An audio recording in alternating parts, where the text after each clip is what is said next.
अस्सलाम वालेकुम वरहमतुल्लाहि वबरकातुहू। Welcome to our Hindi class. तो बच्चों, आज हम जो पाठ पढ़ने वाले हैं, जो लेसन पढ़ने वाले हैं, उसका नाम है झबरू की शैतानी। क्या है पाठ का नाम? झबरू की शैतानी। Page number 47। मुकुल के दादाजी को शहर की भीड़भाड़ पसंद नहीं थी। मुकुल यहाँ पर एक लड़के का नाम बताया गया है, इसलिए वे दादी के साथ शहर से दूर एक छोटे से गांव में रहते थे। मुकुल के दादा दादी जी कहाँ रहते थे?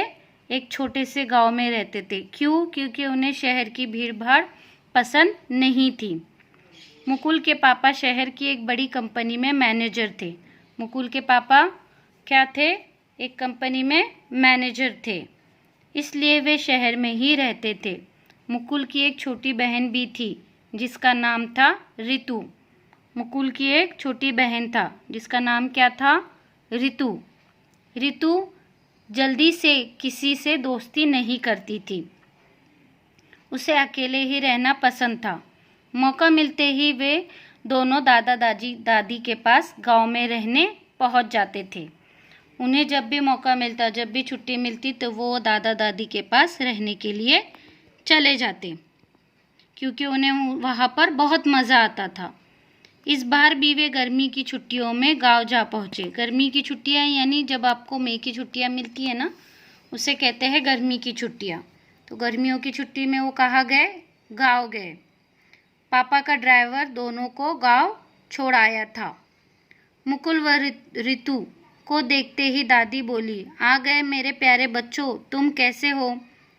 रितु तपाक से बोली। तपाक यानी जल्दी से बोली, हम ठीक है दादी जी, मुझे बहुत भूख लगी है, पहले कुछ खाने को दे दीजिए। ठीक है रितु, कहकर दादी रसोई में चली गई। तो दादी, जब रितु ने कहा कि मुझे बहुत भूख लगी है, तो दादी उसके लिए खाना लाने के लिए कहाँ चली गई? रसोई। रसोई यानी किचन में। तभी दोनों को कुत्ते के भौंकने की आवाज़ सुनाई दी। मुकुल ने देखा कि सफ़ेद बालों वाला एक छोटा सा कुत्ता भौंकता हुआ उनकी ही ओर आ रहा है। कुत्ते को अपनी ओर आता देखकर रितु मुकुल के पीछे छिप गई। तो जैसे ही उसने देखा कि कुत्ता उनकी तरफ आ रहा है, तो रितु डर के मारे उसके भाई के पीछे छिप गई। कुत्ता अभी भी ज़ोर ज़ोर से भौंक रहा था। भौंकते हुए वह मुकुल के पैरों के पास आया और मुकुल के पैर चाटने लगा। मुकुल बोला, अरे वाह, ये तो बहुत प्यारा है, यह कहाँ से आया दादी? हाथ में समोसे की प्लेट लेकर आती हुई दादी बोली, रितु, मुकुल, यह झबरू है। क्या नाम था उस कुत्ते का? झबरू। अभी कुछ दिन पहले ही तुम्हारे दादाजी के एक दोस्त इसे यहाँ छोड़ गए थे। यह बहुत ही प्यारा है। तो इस कुत्ते को कौन छोड़ गया था? दादाजी के एक दोस्त उनके पास छोड़ गए।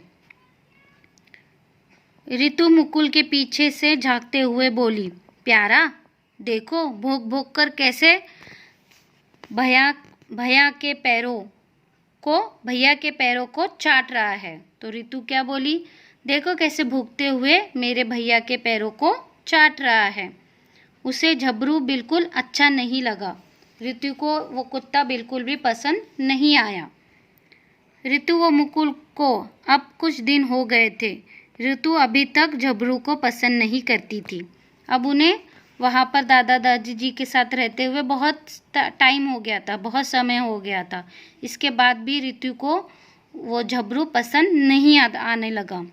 झबरू सारा दिन मुकुल के आसपास ही घूमता रहता था। वह कभी उनकी चीज़ें लेकर भाग जाता, तो कभी भौंक भौंक कर उन्हें परेशान करता। क्या करता था झबरू? कभी उनकी चीज़ें लेकर भाग जाता, तो कभी भौंक कर उनको परेशान करता था। मुकुल तो उसे कुछ नहीं कहता, लेकिन रितु बार बार झबरू की शिकायत दादा दादी से करती और कहती कि वह झबरू को बिल्कुल पसंद नहीं करती है।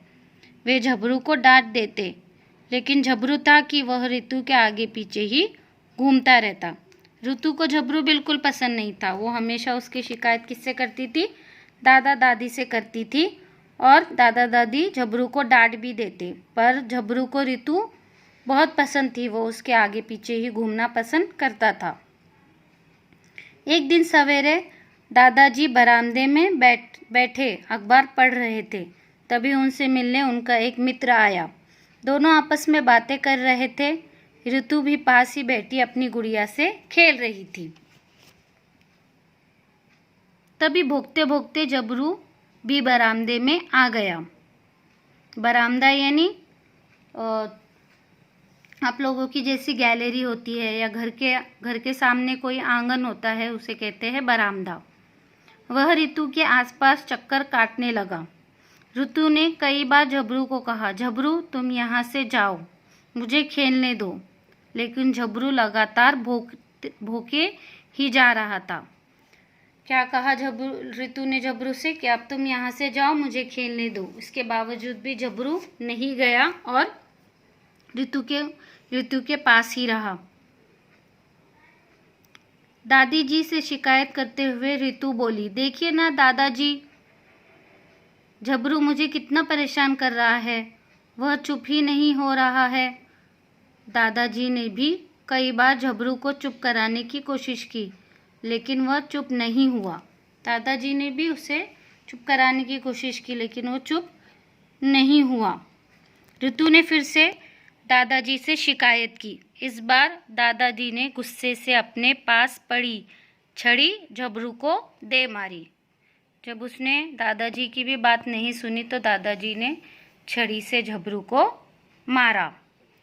छड़ी जोर से झबरू को जा लगी। वह रोता हुआ वहाँ से चला गया और अंदर जाकर अपनी जगह पर बैठ गया। झबरू बुरी तरह से सहम गया था यानी डर गया था, क्योंकि अब तक उसे उन्होंने नहीं मारा था। इसलिए वो जब दादाजी ने उसे छड़ी से मारा तो वो एक डर गया। ऋतु भी झबरू के पीछे पीछे कमरे में आ गई। उसने देखा कि झबरू की आंखों से आंसू बह रहे थे। ऋतु ने झबरू को ऐसे कभी नहीं देखा था। तभी वहाँ मुकुल आ गया। मुकुल ने पूछा, क्या हुआ ऋतु, झबरू रो क्यों रहा है और तुम परेशान क्यों हो? ऋतु ने रोते रोते मुकुल को सारी बात बताई। तो ऋतु ने मुकुल को सारी बात बताई कि क्या हुआ। मुकुल बोला, ऋतु, झबरू तुम्हें नुकसान नहीं पहुंचाना चाहता है, वह बस तुमसे दोस्ती करना चाहता है, तुम्हारे साथ खेलना चाहता है, और तुम हो कि पहले दिन से ही झबरू को पसंद नहीं करती। तो मुकुल ने क्या कहा ऋतु से कि वो सिर्फ तुमसे दोस्ती करना चाहता है, थोड़ी तुम्हें कुछ नुकसान पहुंचा रहा है, वो सिर्फ तुम्हारे साथ खेलना चाहता है, लेकिन तुम उसे पहले से ही पसंद नहीं करती। इतना सुनते ही ऋतु तुरंत झबरू के पास गई और उसे गले से लगा लिया। ऋतु बोली, मुझे माफ़ कर दो, यह सब मेरे कारण हुआ है, अब हम दोनों मिलकर खूब मस्ती करेंगे। उस दिन से ऋतु और झबरू अच्छे दोस्त बन गए। उस दिन के बाद से ऋतु और झबरू क्या बन गए, एक अच्छे दोस्त बन गए। तो बच्चों, आप लोगों को ये पाठ अच्छे से पढ़ना है, ठीक है। इंशाल्लाह we will meet in the next session. अल्लाह हाफिज़। अस्सलाम वालेकुम व रहमतुल्लाहि व बरकातहू।